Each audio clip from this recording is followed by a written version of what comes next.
లో మనం ఎలా చూడాలనుకున్నామో బాస్ అనిల్ రావిపూడి గారికి ఫ్యాన్స్ పల్స్ తెలుసు, ఫ్యామిలీ ఆడియన్స్ పల్స్ తెలుసు, ఏం కావాలో తెలుసు. స్టోరీ కామన్ ఉండొచ్చు, కామెడీ రొటీన్ ఉండొచ్చు, మనం క్రింజ్ అంటాము, మీరు ట్రోల్ చేయొచ్చు, ఏదైనా చేయొచ్చు. ఎండ్ ఆఫ్ ద డే మళ్ళీ అనిల్ రావిపూడి సినిమాకి ఎగబడి ఎగబడి వెళ్తాం బాస్ మనం. ఆ ఫస్ట్ హాఫ్ ఏంటండి బాబు, ఇంత హై హై అసలు పీక్ పీక్ ఎంటర్టైన్మెంట్ మొత్తం బాస్ వన్ మ్యాన్ షో. భుజాల మీద వేసుకొని నడిపారు సినిమాని బాస్. సెకండ్ హాఫ్ కొంచెం డిప్ అవుతుంది అనిపించే టైంలో మనకి వెంకటేష్ వచ్చేస్తారు. వెంకటేష్ వచ్చాక ఇంకా ఉంటది చెప్తున్నా కదా.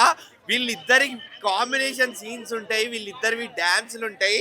నేను చెప్తే స్పాయిలర్ అయిపోద్ది, బట్ స్టిల్ అందుకే నేను చెప్పట్లేదు. బట్ వీళ్ళిద్దరి కెమిస్ట్రీ ఆన్ ద స్క్రీన్, వాళ్ళ కాంబినేషన్ సీన్స్, వాళ్ళిద్దరి బ్యాంటర్స్, ఇద్దరు ఒకరినొకరు ఏడిపించుకోవడము. బాస్ పండింది, బాస్ సినిమా పండింది అంతే.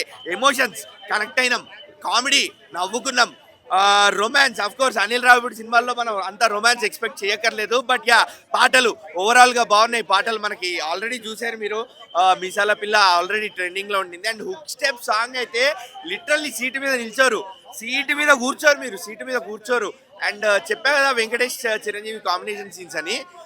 ఆ టైంలో కూడా మీకు వచ్చే కిక్ వేరే, మీకు వచ్చే హై వేరే. సార్ అనిల్ రావిపూడి గారు థ్యాంక్ యూ సో మచ్. బాస్ని మేము ఇన్ని సంవత్సరాలుగా ఎలా అయితే చూడాలనుకున్నామో, బాస్లో ఏదైతే మిస్ అయ్యామో ఆ వింటేజ్ టైమింగ్, ఆ చరిష్మా, బాస్ ఆ స్క్రీన్ ప్రజెన్స్, గ్యాంగ్ లీడర్ లాంటి స్క్రీన్ ప్రజెన్స్ తీసుకొచ్చారు మీరు. గ్యాంగ్ లీడర్ లాంటి స్క్రీన్ ప్రజెన్స్ మీరు. ఫస్ట్ హాఫ్ చెప్తున్నా కదా, నేను టోటల్లీ మెస్మరైజ్ చిరంజీవి గారు. ఎందుకు అని, చిరంజీవి గారు this is a massive comeback. అంతే, ఇంతకు మించి నేను ఇంకేం చెప్పలేను.